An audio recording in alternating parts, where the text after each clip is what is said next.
Hey everybody, this is Keith and Perry and another episode of Out of the Wilderness with Keith and Perry. With Keith and Barry. Welcome. Nice to have you out there. How's everybody doing today? Well, I hope. Today we're going to talk about who you are. Saw a good movie the other day. I'm a believer, or I still believe. And somebody asked this person, who are you? And we always get asked that question a lot, you know, who you are, or who we think we are. And I think that if we all were to stop, take a few minutes and read the first book 1 of Ephesians, chapter 1, 2, and 3.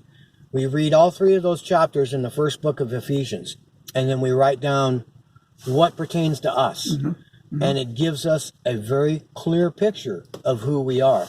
Most people, you ask them, hey, who are you? Say, well, this is my name, and I'm married to such and such, or I do this for a living. No, that's not who you are. The first question out of a Christian's mouth, or first answer out of a Christian's mouth should be, first and foremost, who am I? I'm a child of God. A child of God. Yeah. I am a child of God. I'm chosen by God.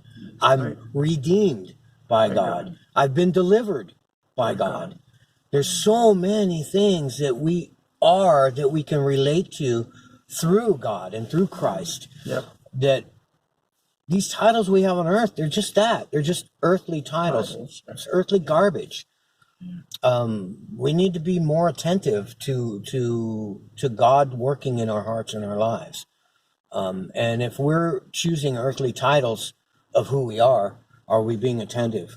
No, we're not. No. And we're not being, we're not really looking at our surroundings and being attentive to our actual surroundings. Exactly right. You know, that we become royalty, or we are royalty, you know, and we're also sons of. We've been adopted into sonship. We talked about this, I think, briefly one other time. The comment was made, you know, that we're royalty. And you think, you fun around with that. Yes, but no, you're absolutely right. We are royalty.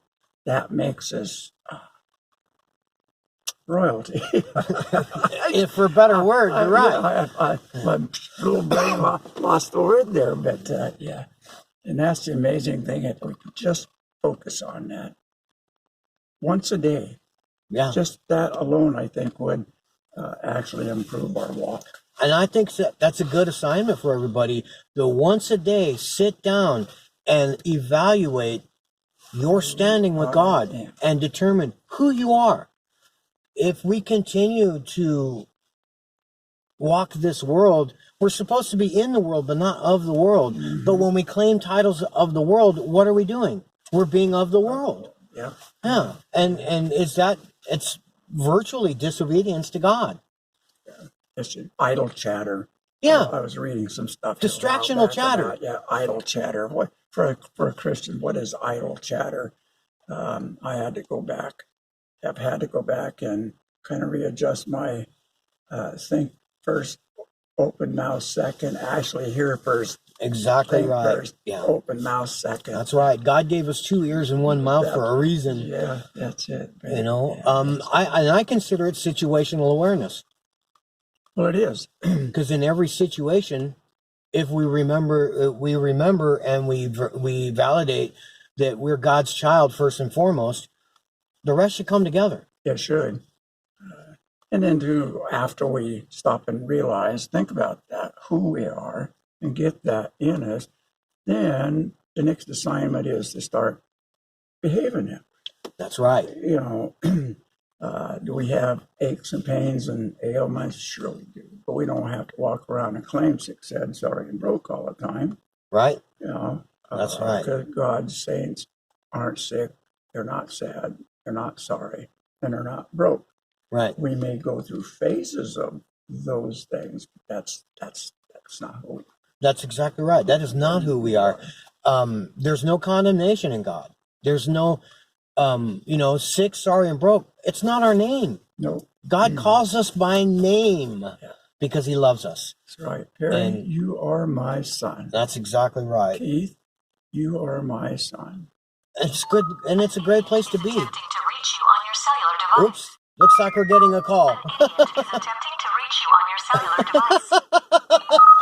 An agent is attempting to reach you on your cellular Sorry, device. everybody, but the irony of this is pretty heavy. Attempting to reach you on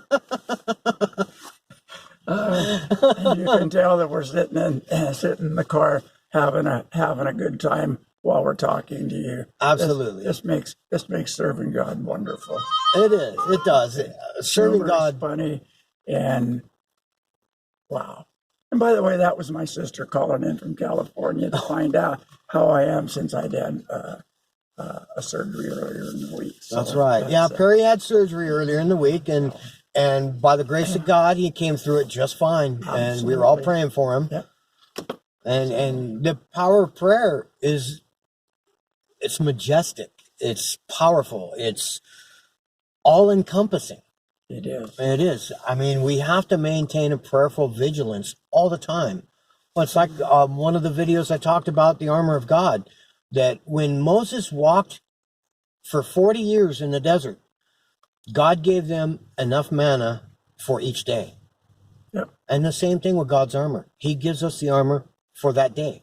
And we have to pray for it every day to get it, because he gives us what we need each day. Give us this day our daily bread. It's that way for a reason. He wants us to be in constant communication with him.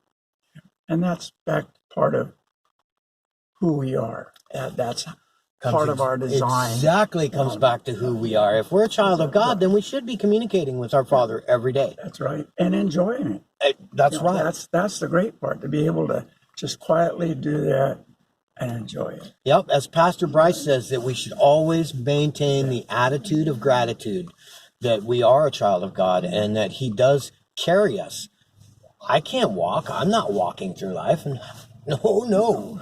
I fall on my face every minute. And Christ picks me up and says, there. Like, keep going.